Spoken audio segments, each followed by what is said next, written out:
ఆంధ్రప్రదేశ్లో గడిచిన 2 ఎన్నికలను తీసుకుంటే కాపు సామాజిక వర్గం తెలుగుదేశం పార్టీకి అనుకూలంగానే ఉన్నారు.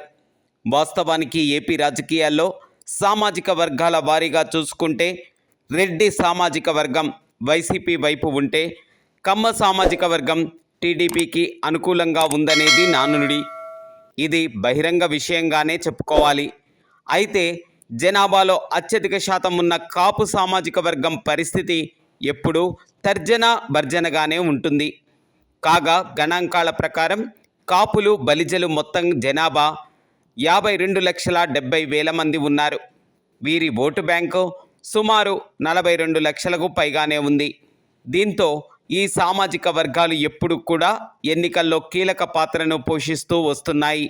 వాస్తవానికి గత 2 ఎన్నికల్లో ఉభయ గోదావరి జిల్లాలో కాపు సామాజిక వర్గం టీడీపీకే మద్దతు పలికింది. అయితే 2019 ఎన్నికల్లో మాత్రం కాపులు వైసీపీకి జే కొట్టారు.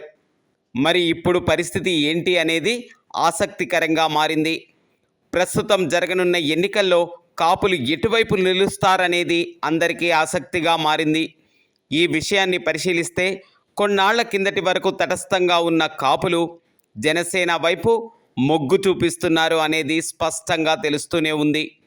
కాపు సామాజిక వర్గానికి చెందిన పవన్ కళ్యాణ్ బలంగా నిలబడి కూటమికి సపోర్ట్ చేస్తూ ఉండటమే ఆ సామాజిక వర్గం ఎక్కువగా కూటమి వైపే మొగ్గు చూపిస్తున్నారని రాజకీయ విశ్లేషకులు భావిస్తున్నారు.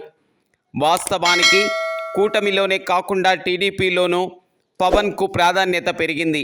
మాజీ ముఖ్యమంత్రి చంద్రబాబు తరువాత టీడీపీలో ఎవరు అంటే పవన్ కళ్యాణ్ పేరే వినిపిస్తుంది. అంతలా కూటమిలో పవన్ కళ్యాణ్ పాతుకుపోయారు అనటంలో అతిశయోక్తి లేదు. కూటమి అధికారంలోకి వస్తే పవన్ కళ్యాణ్ కీలకంగా మారుతారన్న కాపు సామాజిక వర్గం బలంగా విశ్వసిస్తున్నారు.